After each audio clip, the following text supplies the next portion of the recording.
لاباس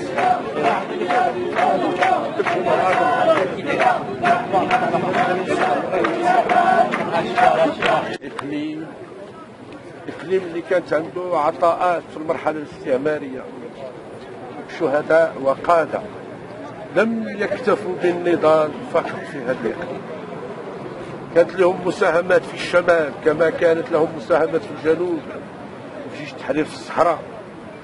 هذا الإقليم الذي استمر أبناؤه في مرحلة الاستقلال من أجل الديمقراطية والنضال ضد الاستبداد والظلم، هو اليوم اللي اختاروا فيه الاتحاديات والاتحاديين أن يعقدوا مؤتمرهم اللي تيصادف عدة مناسبات وطنية. احنا على بعد أيام من ذكرى الاستقلال، وحنا على بعد أيام كذلك من ذكرى المسيرة الخضراء اللي كان فيها خطاب ملكي واضح كل الوضوح للرأي العام المغربي، إشارات واضحة إقليميا، إشارات واضحة للرأي العام الدولي. لذلك لا شك أن الاتحاديات والاتحاديين في مؤتمرهم هذا سيتداولون في الأمر، فالقضية الوطنية أقدس القضايا، وسيتداولون كذلك في الشأن العام وفي السياسات العمومية لبلدنا. الإقليمية، الإخوة والأخوات من التنظيمات المحلية والإقليمية والجهوية، الإخوة والأخوات المؤتمرات من تالدان تولى التيمة وأيتي الزاولة الرحيم تاليوين والقدان والروس وغيرهم، الإخوة والأخوات كذلك من الجماعات القروية، المؤتمرات والمؤتمرين، سواء اللي جاوا في إطار التنظيم المجالي من الفروع أو اللي جاوا عن طريق التنظيمات القطاعية، تحية خاصة على صمودهم وعقدهم لهذا المؤتمر الإقليمي اليوم.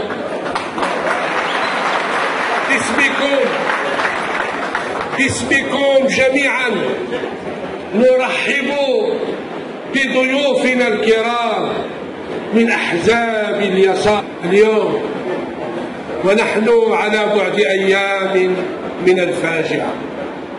ها أنتم ومن تالدانت تقدمون لكل الاتحاديات والاتحاديين العزاء في فقدان أخ عزيز علينا، ألا وهو أخونا أحمد الزيدي. جوابكم هذا اليوم هو جواب لكل الذين يتاجرون بفواجع الآخرين، لكل الذين يحاولون استغلال الفاجعة للإساءة لحزبكم. نقول لكل هؤلاء وأتوقف: لقد كان أحمد اتحاديا وتوفي اتحاديا، وغير ذلك فلم يستحيل. إخواني، إلى جانب هذه الرسالة التي يبعثها هذا الإقليم المناضل، لا بد أن نشير إلى أنكم تعقدون مؤتمركم في سياقات ستكون موضوع كلمتي هذه. تعقدون مؤتمركم ونحن على مسافة أيام قلائل على عيد الاستقلال، وعيد الاستقلال هذا الإقليم ديال تالودانت كانت له عطاءات بالمقاومين والمجاهدين الذين أبلوا البلاء الحسن من أجل استقلال هذا البلد. ما كانتش تضحياتهم فقط في إقليم تالودانت، من هنا كانوا القادة الذين ناضلوا مع إخوانهم في الشمال من إقليم تالودانت، كانوا القادة والمؤطرين لجيش التحرير في الجنوب، في الأقاليم الصحراوية، تارودات كان لها دوما العطاء والعطاء القوي سواء علميا أو جهاديا دفاعا عن الوطن.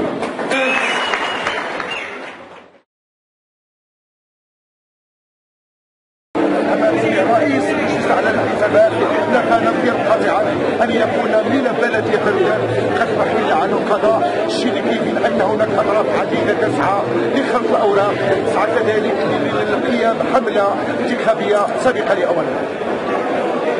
هذا الرأي العام مليان ان الاتحاد كان يعرف كيفاش وظهورا ما كانش اشاعات، ما كانش ادعاءات، وما كانش هذا الكلام المشهور.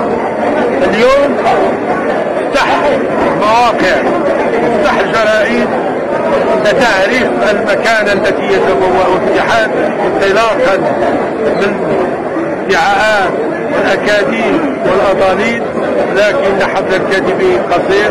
ها انت كما قلت الشأن محلي، احنا اليوم زي الادعاءات بكل الخصوم، خاصة الذين يحاولون ان يخترقوا هذه القلعة الاتحادية اللي هي مدينة تارودات. شكرا سيدي.